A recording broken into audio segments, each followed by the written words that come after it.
It helps business achieve results through a personal, tailored service. So how does that work then? Okay, well, first of all, we have a virtual service, and I think the important thing is that through our research before we launched this, we discovered that businesses needed a place to go to find out where business support happened in the area. And growth hubs were sort of created or sort of commissioned by the government to make sure that there was a local flavour to growth hubs. So when we sort of worked with sort of local businesses, they sort of said, well, actually, we know there's lots of stuff around, but we don't know quite where to go for it. We have to keep Googling different things. So what we've launched is a website which actually has over 100 different services locally, depending on what you're looking for, and it's searchable in a number of different ways. Mm-hmm. So I think that was the most important thing we wanted to get out there is we have all this information, we know all these different services, let's get it out there. We have some aggravated sort of lists. Do I mean aggravated? No, I don't mean aggregated list of events and news, etc., from sort of local providers. And we have sort of lots of information to get onto other websites for sort of detailed information, like regulation, for example. So that was the first element. And that's for everybody. And then we also knew that some people like to just go and get their own information. Other people like to talk. Mm-hmm. You know, that's just how people are. Sure.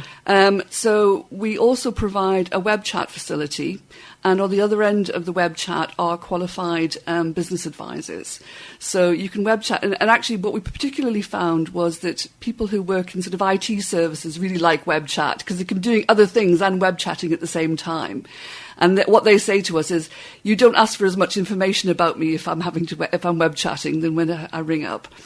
We also have a helpline, which has 2 levels. So when you get through to the helpline, there's somebody who can give you information and signpost you to other services. But then if you've actually want to discuss a problem with your business or just discuss and get some advice, then you can actually be put through to a fully qualified business advisor and have up to an hour of their time on a particular subject. And in fact, you can actually speak to that person more than once. Wow. So it's a really high quality helpline service. Yes, and what sort of areas are these experts in? Well, they're people that, to be fair, have been working as business advisors, generalists for years. So about a third of the people who actually call our helpline are ringing about starting up in business. Uh-huh. So that's sort of fairly generic everywhere, really. Sure. But obviously there are particular issues like premises, etc., and whether indeed you should take premises at first with particular businesses, business plans, that kind of thing. So that's about a third of the calls that come through. People are always ringing about access to finance one way or another. So what funding is available, increasingly these days, as I'm sure you know, where there used to be grants available, they're turning into loans.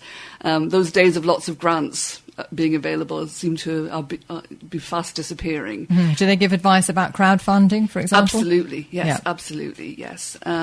So that's certainly a high area. Export, occasionally, and obviously what we would do is we would eventually refer to export experts.